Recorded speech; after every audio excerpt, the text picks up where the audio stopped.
18 février 2026, peuple d'Afrique, recevez nos salutations comme d'habitude.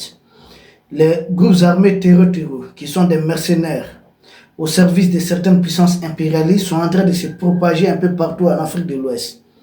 On avait déjà sonné l'alerte d'alarme, mais certains dirigeants des pays ouest-africains n'avaient pas voulu comprendre.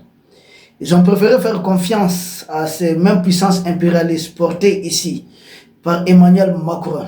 Oui, ce qui concerne la déstabilisation des pays de l'Afrique de l'Ouest, Emmanuel Macron n'en est pas moins.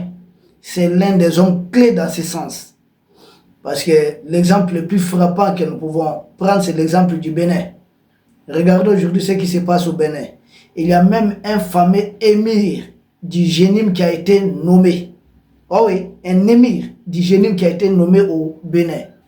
Et il s'appelle Cheikh Albani du Niger. Ce qui présage des choses qui ne sont pas du tout jolies, que nous ne souhaitons pour aucun pays africain. Mais c'est le même scénario, la même façon qu'ils ont commencé au Mali, puis au Burkina, au Niger. Je vois que c'est le même processus qui est en train de continuer. Parce qu'aujourd'hui en Afrique de l'Ouest, disons les choses clairement, ils sont établis pour combattre directement, ils sont en mission pour combattre les trois pays clés de l'AES, c'est-à-dire les trois pays de l'AES, le Mali, le Burkina, le Niger. Et là, ils ont différents groupes. Les armées de ces trois pays de l'Est se sont déjà familiarisées à la lutte contre le terrorisme. Et d'ailleurs, ce sont des armées qui prennent les défis, libérant progressivement des territoires qui échappaient au contrôle de l'État, quand encore la jeune française était là avec sa mascarade et ce qu'elle a fait appeler le fameux G5 Sahel. Donc il y a les trois pays de l'Est. Et antérieurement au pays de l'Est, il y avait déjà des terreaux très présents dans un pays d'Afrique de l'Ouest. Et c'est surtout les pays, on dirait même, les plus peuplés. Il s'agit du Nigeria. Au Nigeria, ils y sont établis depuis les années 2008-2009, avec le fameux groupe Boko Haram, qui est en train de se métamorphoser en plusieurs petits groupes, dont les groupes qui commettent des crimes les plus atroces, qu'on appelle ISWAP, qui disent être une scission de Boko Haram, l'État islamique en Afrique de l'Ouest. J'ai dit, mais ça devient de trop. Vous avez l'État islamique au Grand Sahara, qui attaque déjà les trois pays de l'Est. Or, les trois pays de l'Est sont les seuls pays du Sahara. La réponse, évidemment, c'est non. Ils ont créé ensuite ISWAP. Et dans les mêmes pays, il y a les États-Unis qui s'y sont déployés militairement, soi-disant pour aider le Nigeria à combattre. Tous les présidents du Nigeria, jusque-là, avaient représenté toute présence américaine, toute présence militaire de l'oncle Sam. Mais c'est dorénavant le cas. Vont-ils apporter des résultats?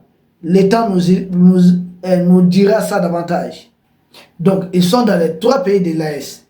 Ils sont au Nigeria. Ça fait 4. Ils sont au Bénin, où il vient de nommer un émir, Cheikh Albani, du Niger. C'est 5 pays. Ils ont déjà eu à attaquer, à mener certaines attaques au Togo. Ça fait 6. Il y a leur présence signalée dans une partie du Ghana.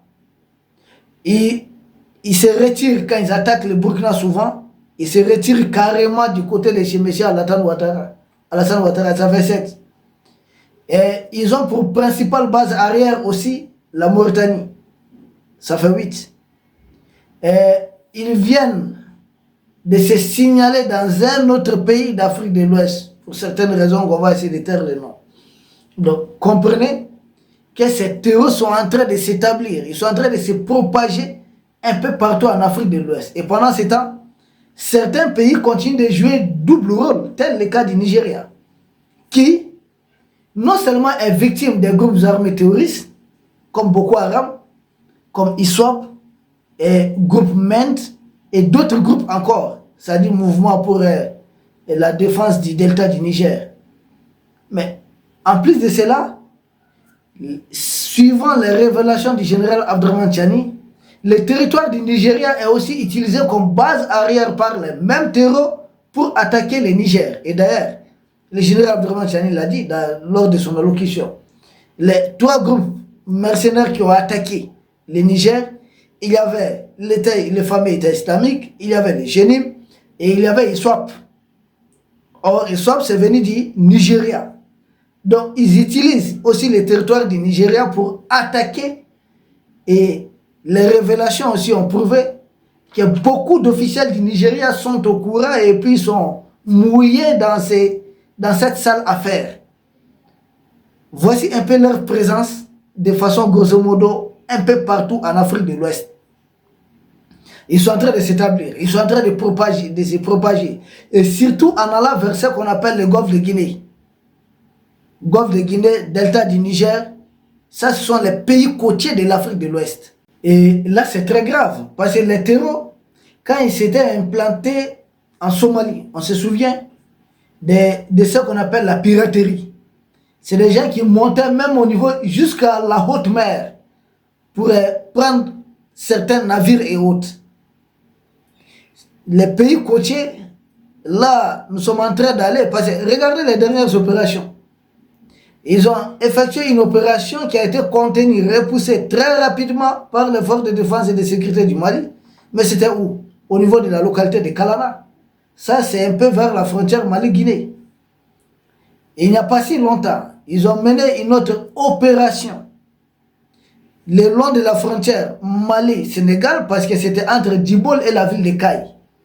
Or, la ville de Caille, c'est une ville qui est adossée, qui est frontalière. La région de Caille est frontalière du Sénégal. Donc, là aussi, ils se sont établis à ce niveau. Sans oublier qu'on a signalé leur présence dans la zone des 3 frontières, c'est-à-dire Mali, Sénégal et puis Mauritanie. Et il n'y a pas longtemps, une attaque a été très vite repoussée dans une autre ville du Mali qui serait aussi dans une zone des 3 frontières entre le Mali, le Sénégal et la Guinée cette fois-ci. Donc ils sont en train d'approcher les frontières des pays côtiers. Or là, il y a des risques énormes. Vous savez, c'est dangereux de composer avec ces gens ou d'espérer qu'il y ait un accord quelconque qui va leur permettre de vous laisser tranquille. Non. La Mauritanie a pu bénéficier d'un tel accord et vivre tranquillement parce que la Mauritanie est dirigée par certaines personnes. Mais en ce qui concerne les pays d'Afrique subsaharienne, vous avez derrière ces guerres-là, il y a des questions de tribalisme, des questions de racisme, des questions. Il y a toute autre question. Et ces gens n'ont pas, dans ce qu'avait dit le général François Lecointre de l'armée française, ancien chef d'état-major de l'armée française de 2017-2021, qu'ils vont recoloniser l'Afrique. Et même leurs politiciens sont en train de dire la même chose, que l'avenir de l'Europe se joue en grande partie, non seulement en Méditerranée, mais en Afrique. J'ai dit, mais pourquoi? On ne se connaissait pas auparavant. Pourquoi vous liez votre avenir au nôtre forcément? Et là, c'est un problème sérieux. Ils sont en train d'effectuer des opérations tout près de ces pays côtiers, des frontières que nous partageons avec les pays côtiers. Donc ils sont en train de se propager effectivement. Ils sont en train de vouloir mettre totalement pied dans ce qu'on appelle le golfe de Guinée ou encore le delta du Niger. Et là, c'est peut-être le début de quelque chose encore.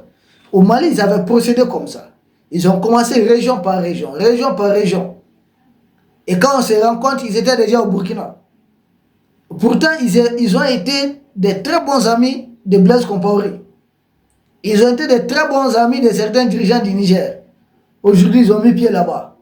Ces gens n'épargnent personne. Mais Alassane Ouattara et autres là sont en train de jouer à un jeu très dangereux. Pourtant, regardez par exemple le nord du Bénin, comme l'avait dit son excellence le général Abdourahmane Tiani, tout le nord du Bénin là, il n'y a presque pas de militaires. Les militaires sont uniquement dans les villes. Mais en campagne là, en brousse, c'est uniquement des terreaux que vous retrouvez. Un tel accord, c'est très bizarre. C'est contre-productif. Et ce qui est très bizarre, au Bénin là-bas, vous avez des forces, c'est-à-dire des militaires de la jeune française, des militaires de l'oncle Sam. On parle des militaires belges. Et on parle encore des militaires d'autres nationalités. Mais malgré tout cela, les attaques continuent. Là, il y a lieu de se poser des questions. Pourquoi avec toutes ces forces étrangères présentes au Bénin, un pays qui n'est pas aussi vaste, mais les attaques, c'est terreux jusqu'à nommer un émir et qui loge là-bas. Il habite là-bas. C'était le même scénario ici. Nous, on avait qui et qui?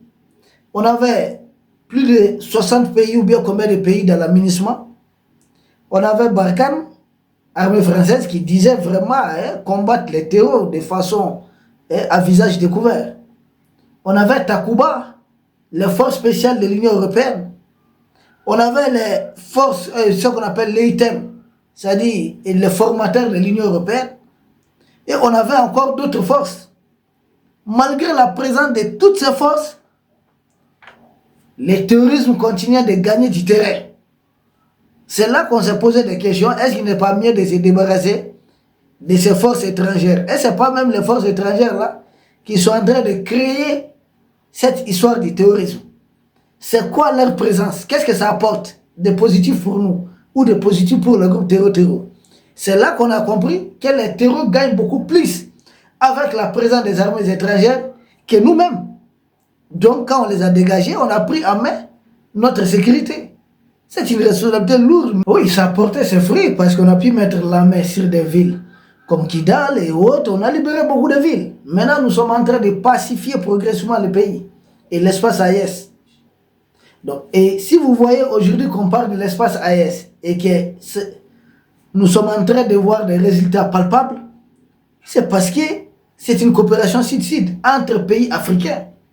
Nous avons nous-mêmes, hier j'en ai parlé, nous avons créé la FIAS, on a demandé des financements à personne d'autre. C'est une force qui est opérationnelle. Nous avons été chercher des partenaires qui sont très sincères, comme les RIS, qui ne se limitent pas à former des gens, nos militaires théoriquement, ou avec des bois comme les Français le faisaient.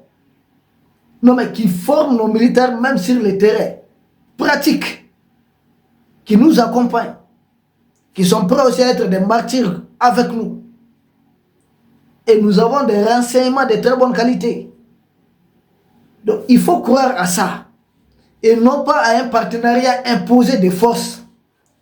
Parce qu'à l'indépendance, la jeune française avait donné simplement une indépendance économique, pardon, politique, mais avait gardé le monopole des affaires économiques à travers les CFA et autres mécanismes, et gardé aussi la main sur nos appareils de défense et de sécurité. Tous les pays tous les dirigeants qui ont révisé, ils les ont assassinés ou renversés. Maintenant, les trois pays de l'Est ont compris, seul, il n'est pas facile d'affronter la jeune française. On se met ensemble à 2, à 3 et même plus. Et c'est là que c'est là en train de porter, de donner les fruits. Donc nous croyons beaucoup plus à une coopération entre pays africains. Qu'on laisse de côté toute cette manipulation d'Emmanuel Macron. Lui, il n'a aucun intérêt de voir les pays africains main dans la main. Lutter contre les terreurs que lui il est en train d'entretenir, contre ces mercenaires. Il a tout intérêt à continuer d'entretenir une certaine animosité. Or, le même Emmanuel Macron appelle l'Europe à faire bloc derrière Zelensky, mais il n'est pas plus intelligent que nous autres. Comment lui il appelle l'Europe? Même quand il y a discussion, il dit non, l'Europe doit... Mais écoutez, et il incite l'Union africaine. Il a manipulé la CEDEAO, abandonné le... Mais aujourd'hui, nous sommes tous frappés par le même terrorisme. Qu'est-ce qu'on doit faire?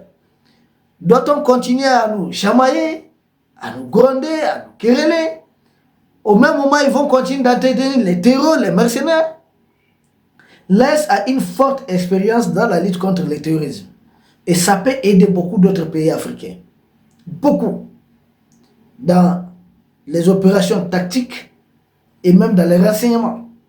Et ces pays côtiers, en participant véritablement à la lutte contre le terrorisme, peuvent limiter certains soutiens au groupe terror. C'est-à-dire, c'est par ces pays côtiers, certains de ces pays côtiers, que les terroristes bénéficient des drones ukrainiens, des formateurs envoyés par Zelensky, par Emmanuel Macron, bénéficient d'autres choses encore. Et la meilleure façon de mettre fin à tout cela, c'est d'accepter de travailler ensemble. Lutter contre le terrorisme, dégager ça. Parce que ces gens, les impérialistes ont dit quoi? Que la démographie africaine est une menace pour eux. J'ai dit au nom de quoi? Donc ils disent plus les Africains sont nombreux, plus c'est une menace pour eux. Donc ensemble, il faudrait mettre fin à ces choses-là. Parce que de part et d'autre, c'est des Africains qui tombent. Peuple d'Afrique, Nous pensons qu'une coopération entre pays africains sans ingérence, histoire de démocratie ou je ne sais pas, de monarchie et autres là, arrêtez avec ça. Respectez les États tels qu'ils sont. Maintenant, qu'est-ce qu'on peut faire ensemble pour éliminer le terrorisme? C'est de là ce qu'il est question. On ne demande pas d'envoyer des militaires de part et d'autre, non, mais le partage des renseignements. Il faudrait prendre ça en compte et accepter de ne plus héberger des terroristes dans certains territoires. Malheureusement, nous avons suivi l'autre jour une vidéo de l'armée du Burkina qui a traqué des terroristes. Et puis les terroristes, une fois en territoire, gouverné par M. Alassane Dramane Ouattara, les terroristes ont commencé à marcher comme si de rien n'était. Un d'entre eux même s'est permis à partir de là-bas commencer à tirer en destination des militaires burkinabés. Quand on regarde de telles vidéos, c'est triste. Ça fait mal. C'est triste. Mais c'est aussi ça l'Afrique. Nous pensons que cette triste page sera derrière nous. Peuple d'Afrique, nous vous remercions. Et nous espérons vous retrouver très bientôt. Demain sans doute pour un autre sujet au sommet de l'actualité. Merci.